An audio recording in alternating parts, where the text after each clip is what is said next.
સાબરકાંઠામાંથી વધુ એક સમાચાર સામે આવ્યા છે। સાબરકાંઠા જિલ્લામાં છેલ્લા 2 દિવસથી હવામાન અચાનક પલટો જોવા મળી રહ્યો છે। વહેલી સવારથી વાદળછાયું વાતાવરણ વચ્ચે કમોસમી વરસાદની આગાહીથી ખેડૂતોમાં ચિંતા ફેલાઈ રહી છે। જિલ્લામાં બટાકાનો પાક સંપૂર્ણ તૈયાર થઈ ગયો છે અને કાપણીની પ્રક્રિયા શરૂ થવાની છે। આવી સ્થિતિમાં જો વરસાદ વરસે તો પાકની ગુણવત્તા બગડવાની અને સગળવાની શક્યતા વધી રહી છે।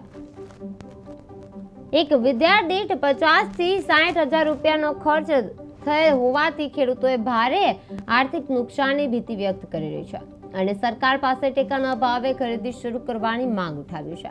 સાબરકાંઠામાં કમોસમી વરસાદની ભીતિ તૈયાર થઈ રહી છે। તૈયાર બટાકા પાક પર સંકટ તે જોવા મળી રહ્યું છે। ખેડૂતોમાં આર્થિક નુકસાનની ચિંતા વ્યક્ત કરવામાં આવી રહી છે।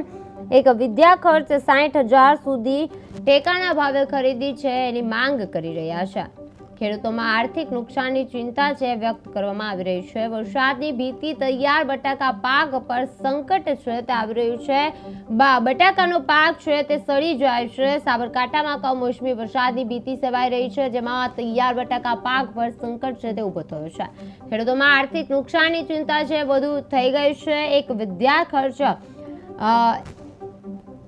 60 હજારથી વધુ અને અત્યારે બટાકાની સિઝન છે અને વાતાવરણ પણ પલટાનું છે, વરસાદે આવે એવું છે અને ભાવ મળતા નથી। અને જો વરસાદ આવે છે તો બળિયા કાળી ફૂગ ને એવું આવી જાય છે અને ખેડૂતોને નુકસાન જ છે। તો ખેડૂત કરે તો શું કરે?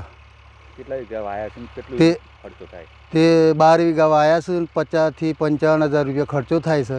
ખેડૂતોની મુશ્કેલી બહુ જ છે। અત્યારે શું કરવું એ જ ખબર પડતી નથી। સરકાર કંઈક ટેકાના ભાવમાં કોઈ સહાય આલે તો સારું રહે। ઓકે, અત્યારે બટાકાના પાકમાં શું? અત્યારે બટાકાનું વાવેતર પૂર્ણ થવા આવ્યું છે। બટાકા કાઢવાની શરૂઆત થઈ ગઈ છે અને વાતાવરણ પણ બગડ્યું છે। એના કારણે જો બટાકો કાઢતા નહીં તો બ્લેક સ્કોડ આવી જાય છે અને જો કાઢે છે તો આ વરસાદનું વાતાવરણ થઈ ગયું છે, તો અમે નુકસાન તો છે જ। બટાકામાં કાઢે ના તો નુકસાન છે અને લીએ તો વરસાદ આવી જાય છે। ઘઉંના પાકમાં પણ જો ઘઉં વાઢે ના તો